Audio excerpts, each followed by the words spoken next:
अस्सलाम वालेकुम जी।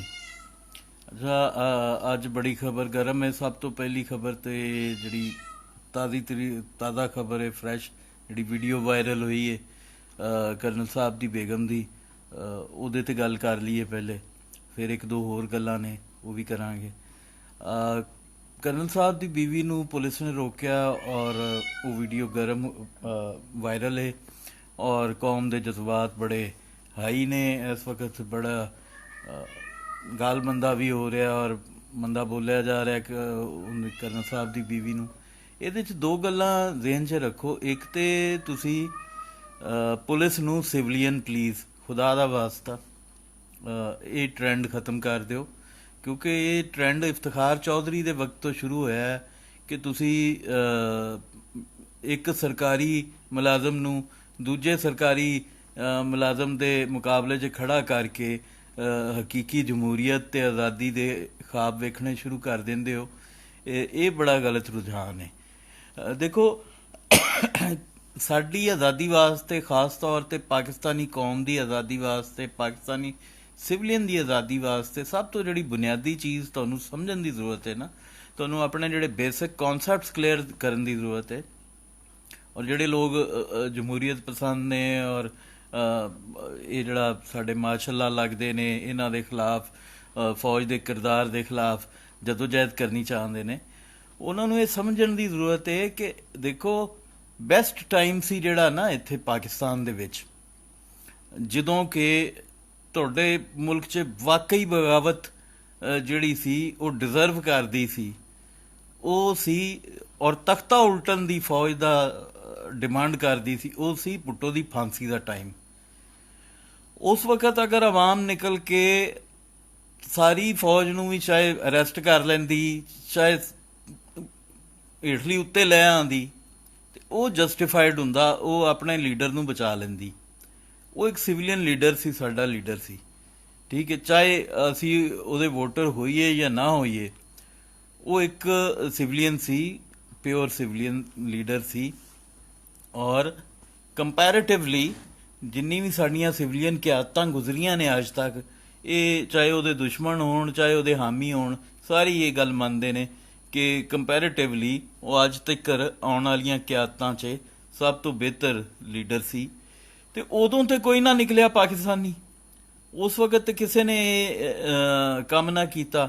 ਹੁਣ ਫਿਰ ਉਹ ਇਫਤਖਾਰ ਚੌਧਰੀ ਆ ਗਿਆ, ਉਹ ਚੀਫ ਤੇਰੇ ਜਾਨ ਨਿਸਾਰ ਬੇਸ਼ੁਮਾਰ, ਉਹ ਕਰੋੜਾਂ ਦੀ ਤਾਦਾਦ 'ਚ ਹੀ, ਮਤਲਬ ਅੱਧੀ ਤੋਂ ਵੱਧ ਕੌਮ ਜਿਹੜੀ ਏ ਉਹ ਪਾਗਲ ਬਣੀ, ਫੁੱਦੂ ਲੱਗੀ ਉਹਦੇ ਕੋਲੋਂ।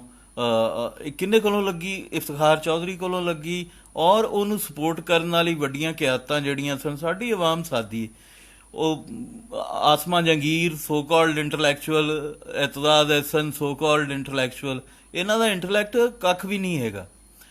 ਔਰ ਮੀਆਂ ਨਵਾਜ਼ ਸ਼ਰੀਫ ਸਾਹਿਬ so called leader, so called intellectual. Imran Khan ਸਾਹਿਬ ਤਾਂ ਵੈਸੇ ਹੀ ਇੰਟਲੈਕਟ ਦਾ ਤਾਂ ਉਹਨਾਂ ਦਾ ਖਾਨਾ ਹੀ ਖਾਲੀ ਹੈ ਬਿਲਕੁਲ।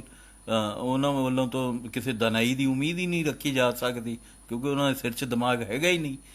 ਸੋ ਇਹਨਾਂ ਲੋਕਾਂ ਸਾਨੂੰ ਸਭ ਤੋਂ ਬੁਨਿਆਦੀ ਚੀਜ਼ ਜਿਹੜੀ ਰਿਕੁਆਇਰਡ ਹੈ ਨਾ ਆਜ਼ਾਦੀ ਵਾਸਤੇ ਔਰ ਇੱਕ ਹਕੀਕੀ ਜਮਹੂਰੀ ਮੁਆਸ਼ਰੇ ਦੀ ਤਸ਼ਕੀਲ ਵਾਸਤੇ ਔਰ ਰਿਹਾਈ ਵਾਸਤੇ, ਇਹ ਜਿਹੜਾ ਫੌਜੀ ਸਟੇਟਸ ਕੋ, ਇਹ ਜਿਹੜਾ ਬਿਊਰੋਕ੍ਰੇਸੀ ਦਾ ਸਟੇਟਸ ਕੋ, ਇਹ ਜਿਹੜਾ ਨੌਕਰਸ਼ਾਹੀ ਦਾ ਸਟੇਟਸ ਕੋ ਹੈ, ਇਹਦੇ ਤੋਂ ਆਜ਼ਾਦੀ ਵਾਸਤੇ ਸਭ ਤੋਂ ਪਹਿਲਾ ਬੁਨਿਆਦੀ ਨੁਕਤਾ ਇਹ ਵੇ ਕਿ ਅਸੀਂ ਬੇਵਕੂਫ ਬਣਨਾ ਛੱਡ ਦਈਏ।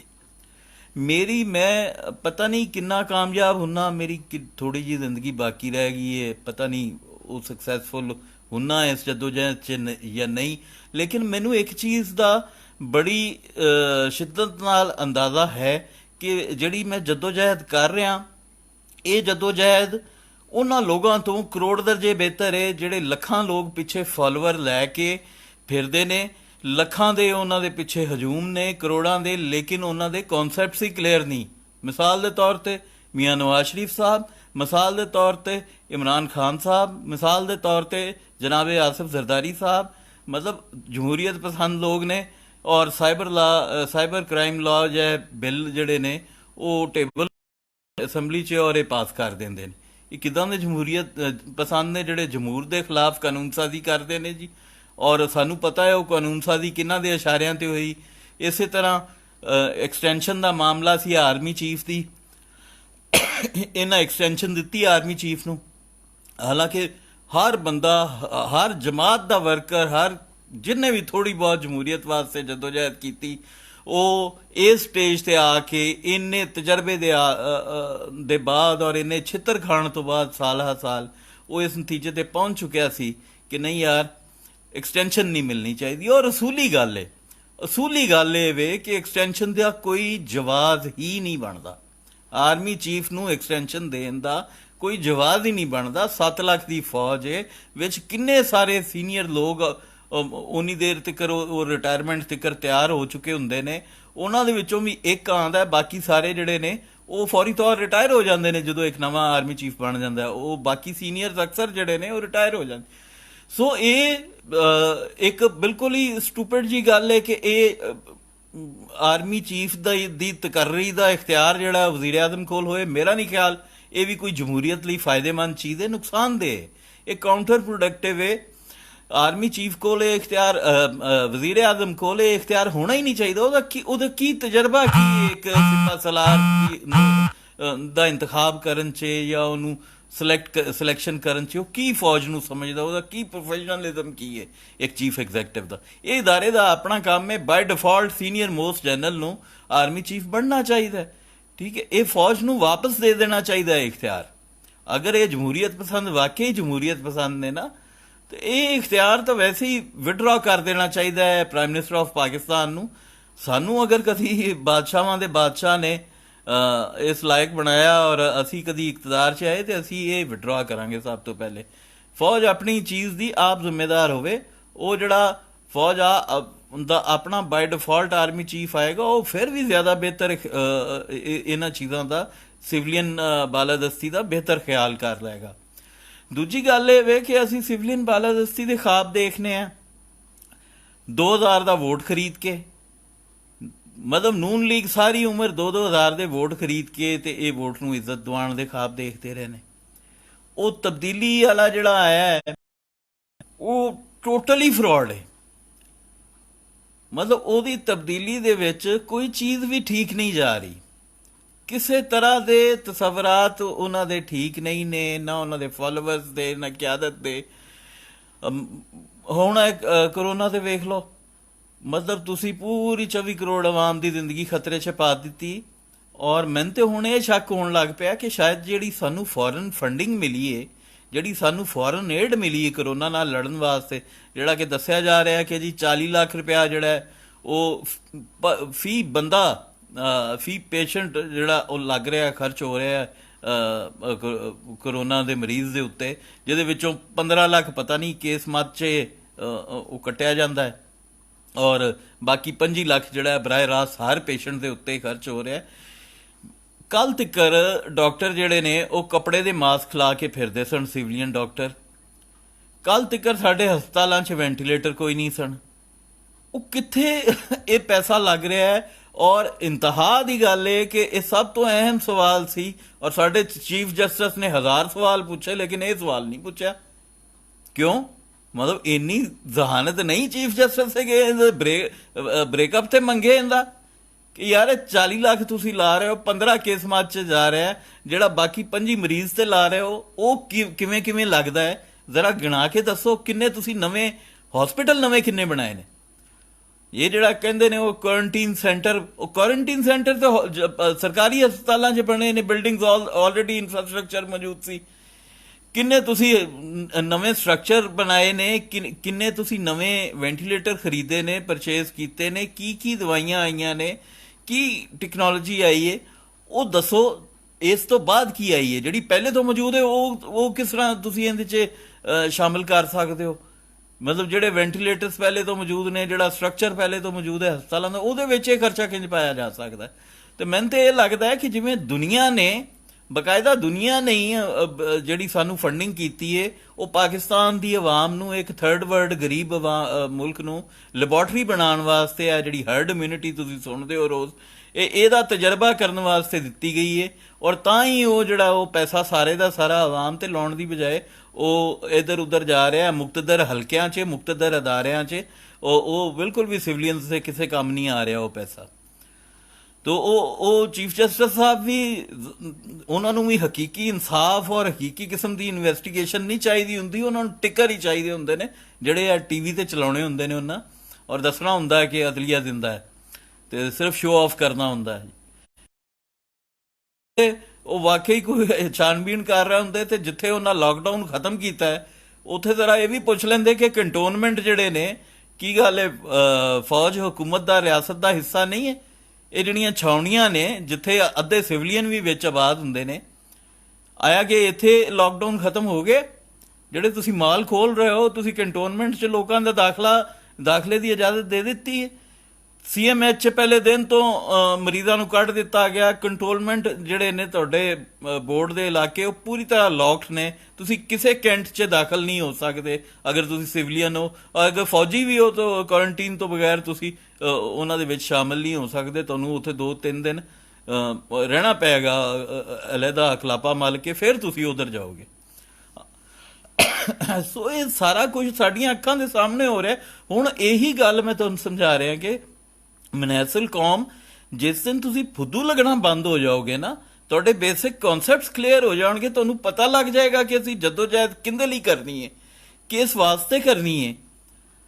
ਜਿਸ ਵਾਸਤੇ ਅਸੀਂ ਜਦੋਜਹਿਦ ਕਰ ਰਹੇ ਹਾਂ ਉਹ ਬੰਦਾ ਹੱਕ ਹੈ, ਸੱਚ ਹੈ, ਉਹ ਜੈਨੂਇਨ ਹੈ। ਜਿਹੜੀ ਕੌਜ਼ ਵਾਸਤੇ ਅਸੀਂ ਜਦੋਜਹਿਦ ਕਰ ਰਹੇ ਹਾਂ ਉਹ ਦਰੁਸਤ ਹੈ। ਉਸ ਦਿਨ ਸਾਡੀ ਰਿਹਾਈ ਹੋਏਗੀ ਇਸ ਕੈਦ ਤੋਂ।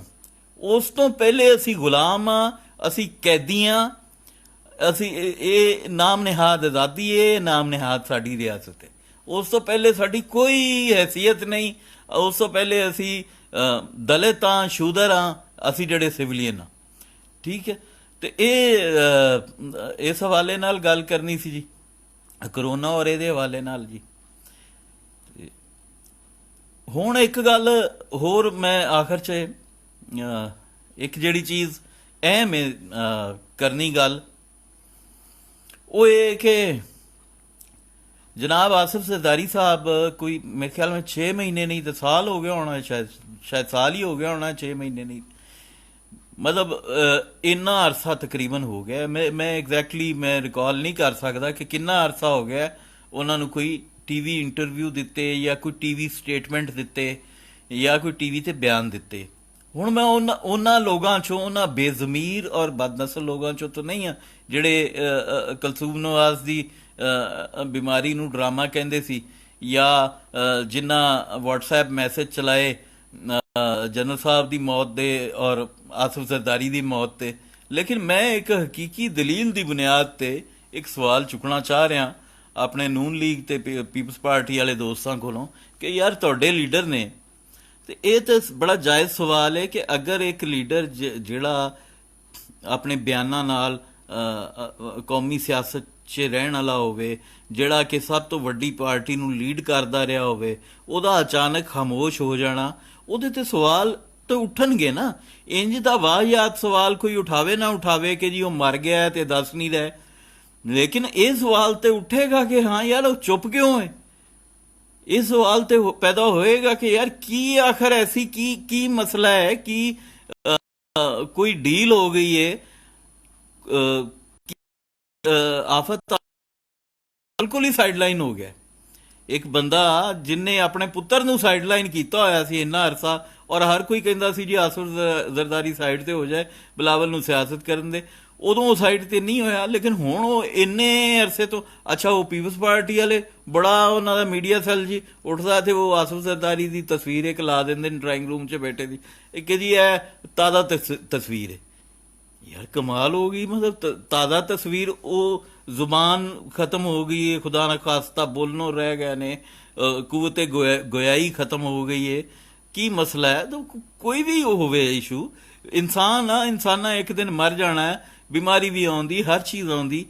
ਇਸੇ ਤਰ੍ਹਾਂ ਮੀਆਂ ਸਾਹਿਬ ਨੇ, ਉਹ ਇੱਥੋਂ ਬਿਮਾਰ ਹੋ ਕੇ ਆਪ ਜਹਾਜ਼ ਚੜ੍ਹ ਕੇ ਗਏ ਸਨ ਯੂਕੇ ਟ੍ਰੀਟਮੈਂਟ ਵਾਸਤੇ, ਤੇ ਕੋਈ ਬੰਦਾ ਮੈਂ ਕਹਿੰਦਾ ਕਿੰਨਾ ਵੀ ਸੀਰੀਅਸ ਬਿਮਾਰ ਹੋਏ, ਤੁਸੀਂ ਦੇਖਦੇ ਹੋ ਡੈਥ ਬੈਡ ਤੇ ਪਏ ਬੰਦੇ ਵੀ ਅੱਜ ਕੱਲ ਤੇ ਮੋਬਾਈਲ ਤੇ ਲਾਈਵ ਹੋ ਕੇ ਕੋਈ ਨਾ ਕੋਈ ਮੈਸੇਜ ਦੇ ਜਾਂਦੇ ਨੇ, ਆ ਜੀ ਹਸਪਤਾਲ ਦਾ ਇੰਜ ਦਾ ਮਜ਼ਾਰਾ ਹੈ ਜਾਂ ਫਲਾਨਾ ਹੈ, ਆਖਰੀ ਸਾਹਾਂ 'ਚ ਆਪਣੀ ਗੱਲ ਕਰ ਜਾਂਦੇ ਨੇ। ਤੇ ਇਹ ਤੇ ਕੌਮੀ ਲੀਡਰ ਨੇ ਯਾਰ, ਔਰ ਪਾਕਿਸਤਾਨ ਇੰਨੇ ਵੱਡੇ ਬੁਹਰਾਨ ਤੋਂ ਗੁਜ਼ਰ ਰਿਹਾ ਔਰ ਪੂਰੀ ਦੁਨੀਆ ਬੁਹਰਾਨ ਤੋਂ ਗੁਜ਼ਰ ਰਹੀ ਹੈ।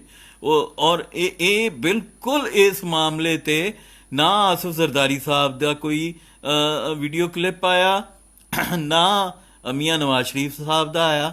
ਮਤਲਬ ਪੂਰੀ ਕੌਮ ਇਸ ਵਕਤ ਇੱਕ ਬਹੁਤ ਵੱਡੇ ਖਤਰੇ ਤੋਂ ਦੋ ਚਾਰ ਹੈ, ਇੱਕ ਬਹੁਤ ਵੱਡੇ ਕ੍ਰਾਈਸਿਸ ਤੋਂ ਦੋ ਚਾਰ ਹੈ।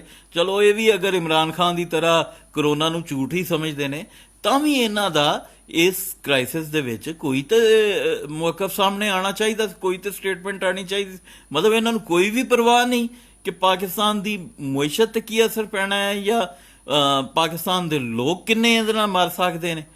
ਸੋ ਇਸ ਚੀਜ਼ ਦਾ ਜਵਾਬ ਜ਼ਰੂਰ ਮਿਲਣਾ ਚਾਹੀਦਾ ਹੈ। ਔਰ ਉਹ ਜਿਹੜੇ ਲੋਕ ਆਸਿਫ ਜ਼ਰਦਾਰੀ ਸਾਹਿਬ ਦੀਆਂ ਤਸਵੀਰਾਂ ਸ਼ੇਅਰ ਕਰ ਰਹੇ ਨੇ, ਉਹ ਤਸਵੀਰਾਂ ਸ਼ੇਅਰ ਕਰਨ ਦੀ ਬਜਾਏ ਉਹਨਾਂ ਦੀ ਫਰੈਸ਼ ਸਟੇਟਮੈਂਟ ਵਾਲੀ ਵੀਡੀਓ ਸ਼ੇਅਰ ਕਰਨ। ਟੈਕਨੋਲੋਜੀ ਦਾ ਦੌਰ ਹੈ, ਕੋਈ ਐਸੀ ਗੱਲ ਨਹੀਂ। ਅਗਰ ਉਹ ਬਿਮਾਰ ਵੀ ਨੇ ਤੇ ਬੰਦਾ ਹਸਪੀਟਲ ਦੇ ਬੈੱਡ ਤੇ ਪਿਆ ਵੀ ਇੱਕ ਕਲਿੱਪ ਦੇ ਸਕਦਾ ਹੈ 10 ਸੈਕਿੰਡ ਦਾ, 20 ਸੈਕਿੰਡ ਦਾ, 30 ਸੈਕਿੰਡ ਦਾ। ਇਹ ਕੋਈ ਐਸਾ ਮੁਸ਼ਕਿਲ ਕੰਮ ਨਹੀਂ ਹੈ। ਔਰ ਅਗਰ ਉਹ ਨਹੀਂ ਬੋਲ ਸਕਦੇ ਤੇ ਲਿਖ ਕੇ ਦਿੱਤਾ ਜਾ ਸਕਦਾ ਹੈ, ਉਹਨਾਂ ਨੂੰ ਦਿਖਾਇਆ ਜਾ ਸਕਦਾ ਹੈ। ਇਹ ਤਸਵੀਰਾਂ ਦਿਖਾਉਣ ਨਹੀਂ ਹੈ ਕਿ ਜੀ ਇਹ ਦੇਖੋ ਜੀ ਇਹ ਅੱਜ ਦੀ ਤਸਵੀਰ ਹੈ, ਇਹ ਫਲਾਣੇ ਦਿਨ ਦੀ ਤਸਵੀਰ ਹੈ। ਤੇ ਅਸਲ ਦੱਸੋ ਕਿ ਚੁੱਪ ਕਿਉਂ ਹੈ? ਅਗਰ ਉਹ ਠੀਕ ਨੇ, ਸਿਹਤਯਾਬ ਨੇ, ਤੇ ਇਸ ਕ੍ਰਾਈਸਿਸ ਦੇ ਵਿੱਚ ਚੁੱਪ ਕਿਉਂ ਨੇ? ਇਸ ਗੱਲ ਦਾ ਜਵਾਬ ਚਾਹੀਦਾ ਸਾਨੂੰ, ਹੋਰ ਕਿਸੇ ਗੱਲ ਦਾ ਜਵਾਬ ਨਹੀਂ। ਠੀਕ ਹੈ, ਅਸਲ ਸੂਰਤ ਹਾਲ ਵਾਜ਼ੇ ਹੋ ਕੇ, ਚਿੱਟੇ ਨੰਗੇ ਹੋ ਕੇ ਦੱਸਣ, ਮੁਨਾਫਕਤ ਛੱਡਣ। ਸਾਨੂੰ 72 ਸਾਲ ਹੋ ਗਏ ਇੱਕ ਜਾਲੀ ਜਮਹੂਰੀਅਤ ਦੇ ਨਾਲ ਚੱਲਦਿਆਂ, ਸਾਨੂੰ 72 ਸਾਲ ਹੋ ਗਏ ਇੱਕ ਆਜ਼ਾਦ ਰਿਆਸਤ ਕਰਵਾ ਕੇ ਫਿਰ ਉਹਦੇ 'ਚ ਗੁਲਾਮ ਹੋਇਆ। ਤੇ ਹੁਣ ਉਹ ਸਿਲਸਿਲਾ ਰੁਕਣਾ ਚਾਹੀਦਾ ਹੈ। ਸਾਨੂੰ ਵੀ ਸਾਨੂੰ ਆਵਾਮ ਨੂੰ ਵੀ ਬੇਵਕੂਫ ਬਣਨ ਦੀ ਬਜਾਏ ਹੁਣ ਥੋੜਾ ਅੱਗੇ ਵਧਣਾ ਚਾਹੀਦਾ ਹੈ। ਹੁਣ ਨੈਕਸਟ ਸਟੇਜ ਹੈ। ਨੈਕਸਟ ਸਟੇਜ ਇਹ ਨਹੀਂ ਹੋਣੀ ਚਾਹੀਦੀ ਕਿ ਤੁਸੀਂ ਫਿਰ ਇੱਕ ਨਵਾਂ ਇਫਤਖਾਰ ਚੌਧਰੀ ਲੱਭ ਲਓ, ਫਿਰ ਇੱਕ ਨਵਾਂ ਇਦਾਰਾ ਲੱਭ ਲਓ। ਪਹਿਲੇ ਅਦਲੀਆ ਨੂੰ ਉਹਨਾਂ ਦੇ ਮੁਕਾਬਲੇ 'ਚ ਖੜਾ ਕੀਤਾ ਫੌਜ ਦੇ, ਉਹ ਫੌਜ ਦੀ ਤਾਂ ਬਦਮਾਸ਼ੀ ਘੱਟ ਨਾ ਹੋਈ, ਉਲਟਾ ਅਦਲੀਆ ਬਦਮਾਸ਼ ਬਣ ਗਈ। ਉਸੇ ਤਰ੍ਹਾਂ ਹੁਣ ਤੁਸੀਂ ਪੁਲਿਸ ਦੇ ਨਾਰੇ ਮਾਰੀ ਜਾਂਦੇ ਹੋ। ਸੋ ਆਪਣਾ ਵਜਦਾਨ, ਆਪਣਾ ਸ਼ਊਰ, ਆਪਣਾ ਇੰਟੈਲੈਕਟ ਇਸਤੇਮਾਲ ਕਰੋ, ਆਪਣਾ ਦਿਮਾਗ ਇਸਤੇਮਾਲ ਕਰੋ, ਔਰ ਦਰੁਸਤ ਜਗ੍ਹਾ ਤੇ ਆਪਣੀ એનર્ਜੀਜ਼ ਲਾਓ। ਕਿਸੇ ਐਸੀ ਜਗ੍ਹਾ ਤੇ એનર્ਜੀਜ਼ ਨਾ ਲਾਓ ਕਿ ਜਿੱਥੋਂ ਤੁਹਾਨੂੰ ਕੋਈ ਨਤੀਜਾ ਬਰਾਮਦ ਨਾ ਹੋ ਸਕੇ। ਰੱਬ ਰਾਖਾ ਜੀ, ਆਪਣਾ ਖਿਆਲ ਰੱਖਣਾ ਜੀ। ਰੱਬ ਸਾਰਿਆਂ ਨੂੰ ਆਪਣੀ ਹਿਫਜ਼ੋ ਮਾਨ 'ਚ ਰੱਖੇ। ਖੁਦਾ ਹਾਫਿਜ਼।